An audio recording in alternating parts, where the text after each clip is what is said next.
Happy birthday to me.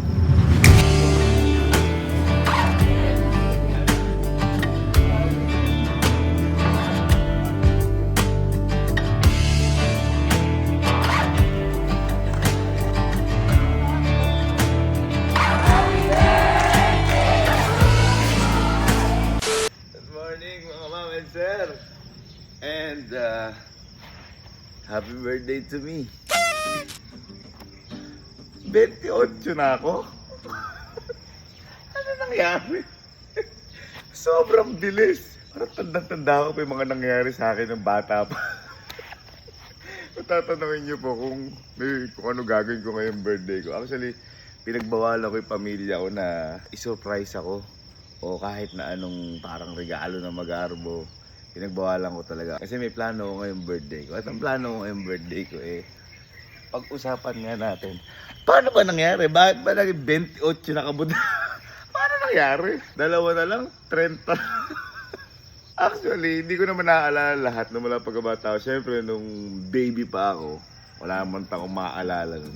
Pero lagi may kinakwento sa akin si mama at papa nun na kasi panganay ako, ang hirap daw magpalaki ng unang anak dahil dito na lang nangyayari yung ayan yung ang hirap maggatas, diaper, kaya parang sa part na yon mahirap pero masarap. Yun yung diba sinasabi ng mga magulang natin, sana wag ka muna lumaki, ganyan, kasi para may baby pa rin kami.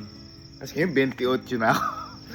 Naisip ko lang bigla na sana pala nung time na yun, kahit na lang, yung puro saya lang, yung kahit papaano, kahit na ilang oras lang o isang araw lang, mawala yung pag-aalala nila na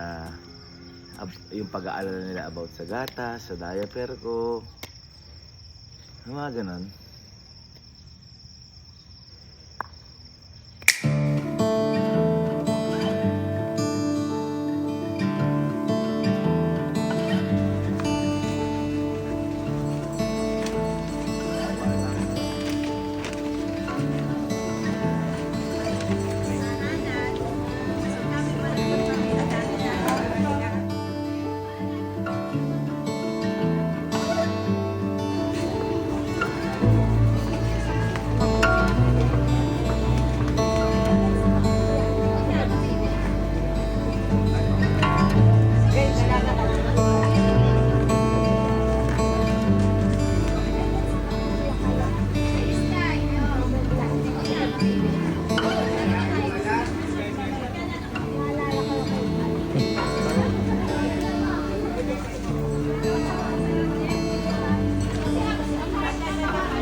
Sorry, nagkukwento pa.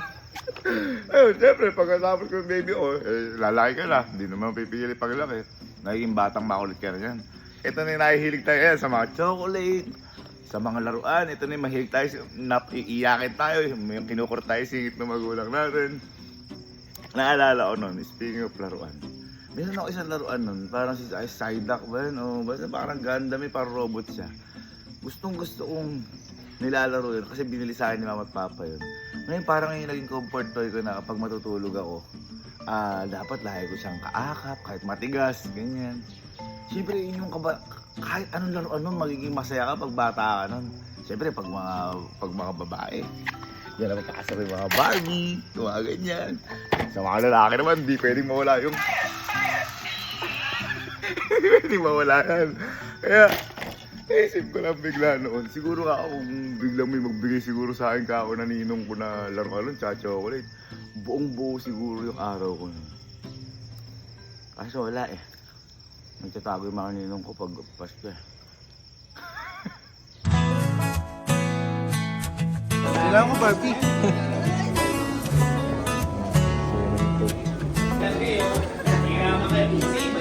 Every time I see your face, my heart begins to race. You're my latest craze, the one that I embrace. You're the best part of me.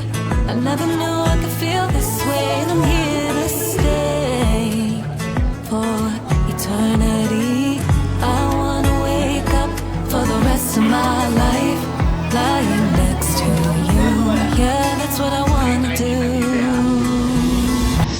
syempre, dahil tapos ka na sa pagkabata na yun, tapos na ako doon. Maging bibinata ka na. Ito na yun, high school ka na, may mga crush ka na. Nakabag ka na sa school, nakabaston na yung kaki mo. Naka-jansport na bag ka. Yung mga ganyan na. Naalala ko nun, nung high school pa ako nun. Wala kasi kung ano nun, nangungopia lang ako nun eh. Hindi ako proud pero ala talaga eh, bonak eh. Nangungopia lang ako nun. Ako kumakopia pa ako kay Louie nun sa best friend ko. Tapos, si Papa nun, ang precious na precious ako nun. Ang naaalala ko nun, kada magbe-birthday ako nung high school, sana ako, regaluhan ako ng cellphone ni Papa. Ngayon, ang cellphone ko kasi nung high school, naging 3210, 3310, tapos yung isa parang Motorola, one day lang sira kabod. Wala akong naging brand yung cellphone hanggang college. Graduate ako ng... Oo nga, ano? Bakit ganun yung buhay? Pero sila Alan, meron naging puro parang pinaglumaan lang ako. Tapos, wala ako talagang naging brand yung cellphone nung high school. Kasi, hindi ako niliregaluhan nila Papa dahil ang sinasabi nila sa akin, hindi ko daw deserve. Kailangan, taasan ko muna yung marka ko bago bigyan nila ako ng cellphone. Kaya parang, ngayon ko na appreciate lahat na dapat pala ako, ginalingan ko ako noon. Kumbaga, hindi naman pala siya in hard way. Kumbaga, in a good way siya na, syempre, mag-aaral ka muna mabuti, hindi lahat ng gusto makuha mo. At saka noon, wala talagang pera. May isa pa akong cellphone nung binili ni Papa, 300 pesos. Kaya ni Mamas na wala ko lang. So, hindi ko rin nakikita nila na hindi ko nakikita yung value ng isang bagay. Pero, siguro kung ginalingan ko sa pag-aaral ko nung high school ako, baka binilan ako cellphone nila Papa. Hi, Ma'am! Hello! Ay, wow! Ay, may jeep! Ay, thank you! Thank you so much! Hey! Ay, thank you! Angas! Happy birthday po. Ay, idol! Kaus! Nakapunta ko po dito, bibigyan po natin ng cellphone. Ito, ay, bibigyan natin. Kasi ako hindi ako nakatanggap ng ganyan eh. Ako, nakatanggap ako niyan. Why? Hoy, sa'yo daw! Ano sa'yo? Uy, May may medal medal! ko, par! With honors, yan. Uy, Sana all. sana all. Thank you so much sa pagpunta. Uy! Si ate! Wait, may mga medal. Ako kasi, hindi. Di ba dati yung nangungalekto ng medal nilalagay sa pader? Ako wala, ni isa eh. Thank you. Ay, meron din. Sana all! Sana all! Sana all! Sana all! Wow! Wow! Parang kulang to. Kompleto ng resibo. Thank you so much. Thank you. Parang Uy. dati ako sa eskwela na to ah. Alam ko yun ah. Teacher ka daw yan. Teacher ka daw yan. Ha? Aray ko! Ay, binigyan mo ng grades yan! Ay! 1 week lang? Wala ko na ituro, no? Hindi, pakilalanan kasi. Pakilalanan kasi noon. Ito, pagulo naman natin. Ay, meron din. Wow! Ayan, okay. Thank you. Okay guys, 1, 2, 3. Small token para sa inyo. Hindi, para magano kayo, mag-enjoy muna kayo, huwag muna kayo mag-aral. Ay, ba't ganun? Mali! Mag-enjoy muna kayo bago mag-aral. Yun! Thank you so much. Patuloy ang pag-aaral! Yun! Daan, mag-aral mabuti pag di kaya. Oo, Pia. Katabi. Ayun, syempre, pagtapos ng high school, college, graduate ka na, medyo nagmamature ka ng ganyan. Kumbaga, nakita mo na yung tunay na mundo na walang halaga yung mga cellphone na yan. Walang halaga, hindi ko na makita yung halaga ng cellphone na yan. Kumbaga, basta nakakapag-communicate, okay na yun. At saka ang matindi nun, pagkatapos ko kasi nung college, nag-apply na akong trabaho. Doon ko na nakita yung buhay. Doon ko na sinasabi sa inyo na parang ayoko na mag-birthday kasi nararamdaman ko na yung pagtanda ko. Nararamdaman ko na yung mundo, nararamdaman ko na yung responsibilidad, ibang maturity na yun nangyayari. Kumbaga parang parang unti-unti mong napapasan yung mundo, pero yun talaga yung realidad. Kaya sabi ko sa sarili ko nun, pwede bang huwag na lang muna ako mag-isip ng kakainin? Kasi sa mga hindi po nakakaalam, always po si Papa lang parati yung umiisip sa amin ng paraan para sa pangapagkain. Lumidiskar. Malapit lang po kami sangitan o palengke sa dati namin bahay. Halimbawa, wala na talaga kami pera. Maraming barkada si Papa. Minsan hingi ng konting mga singkamas, mga ganyan, yung mga nasisipa. Minsan naman, mabait po yung mga konsyales, yung kapitan po namin doon, tsaka sila kapitana. Nabibigyan talaga kami ng mga gulay-gulay, ganyan. Hindi siya hindi siya dahil kilala si Papa, talagang mababait yung tao sa amin doon. Kaya masakit sa akin noon na si Papa nahihirapan. Kaya kami, kahit anong nasa hapagkainan, sobrang saya namin, enjoy na enjoy kami. Hindi namin nakikita na naghihirap kami kasi parang ginto sa amin yun dahil pinaghirapan ni Papa yun para makain namin. Naghihintay din kami ng mga ayuda.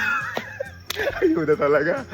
Kaya sabi ko sa sarili ko, parang sana naman kahit na isang araw lang si Mama tsaka si Papa ang nag-isip ng pagkain.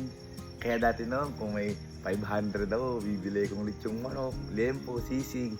Kumbaga parang sa amin yun, yung araw na yun kahit mawalan akong 500, yung mismo nasa pagkainan namin na yun, best moment na yun. Tapos maulit na lang yun after 3 months ulit. Kapag nakaipon na ulit, kapag maganda yung flow ng pera, kapag nabawi na ni Mama yung ATM niya na nakasangla, ganyan. Kaya sabi ko sana nga ako, may mag-ayuda man lang sa amin. May mag-ayuda man lang para kahit isang araw wala akong isipin. O kahit mga 1 week, mas maganda yun, no?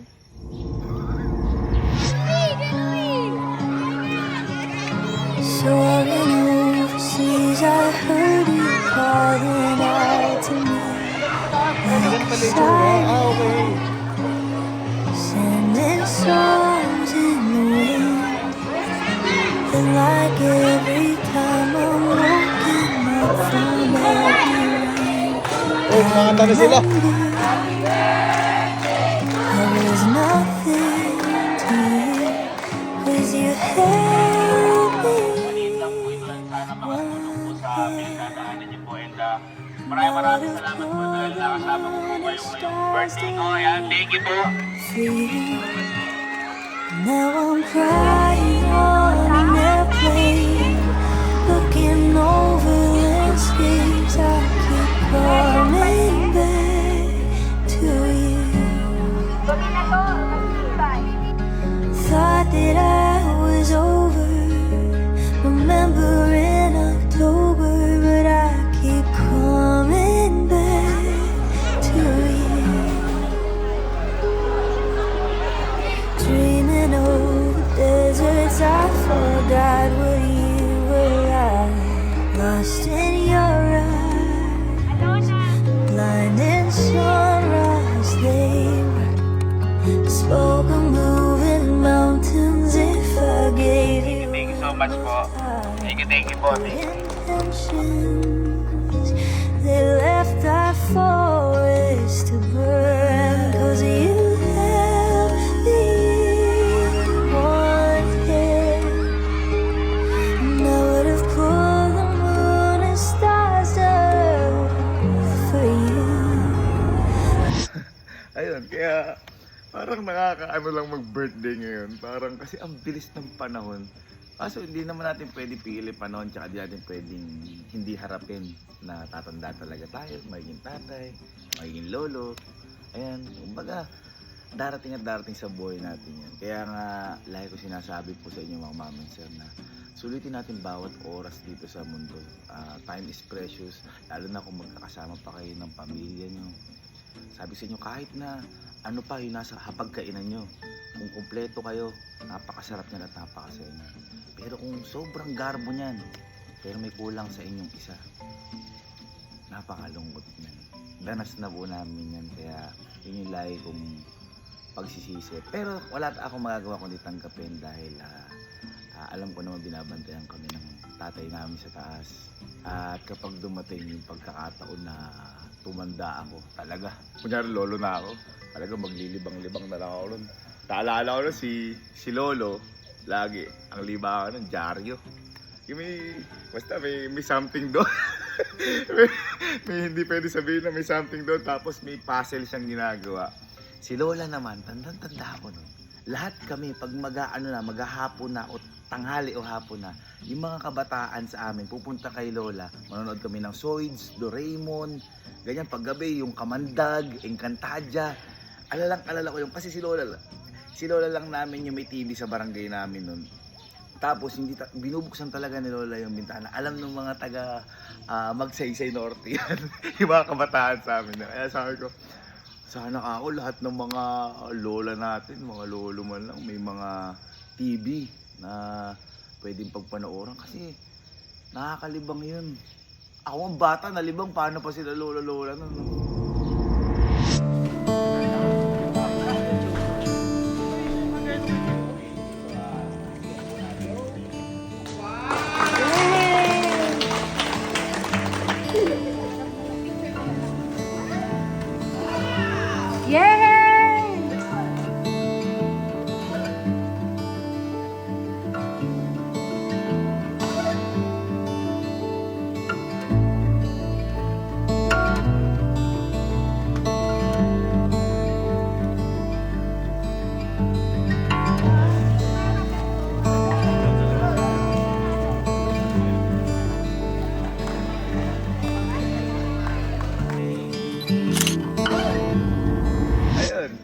Happy birthday sa akin, Ben. 28 na nga ako. Kaya sa mga babati po, maraming salamat po agad. Sa mga bumati na, maraming salamat po. Pinagdadasal ko din na humaba pa yung buhay ko talaga dito sa mundo. Para sumaya, magbigay saya, para masaya tayo lahat. Kasi, ang hirap na talaga ng buhay. At saka, pag dumating ka sa mga edad na ganito, hindi ka pwedeng tapuan ng problema, ng lungkot. Tayo din kasi talaga magdidikta kung gusto natin maging masaya o maging malungkot. Kasi kung malungkot na yan, malulungkot din pa natin sarili natin, baka mas lalong hindi makatulong. Ayun mga ma'am and sir, ang wish ko lang ngayong birthday ko lahat tayo maging masaya. Kahit sa araw na to, lahat lang tayo maging masaya. Alam kong hindi magiging perfecto yung mundo, pero lagi natin piliin maging masaya. Ayun. Thank you mga mama and sir, and happy birthday to me. Mahal na mahal ko po kayo. Teka lang, siyempre, hindi ko rin makakalimutan yung mga kahit pa paano, yung iba nating medyo malalay sa atin. Quick Tires family, kayo nang bahala dyan ha. Thank you so much. Piliin natin lagi maging masaya.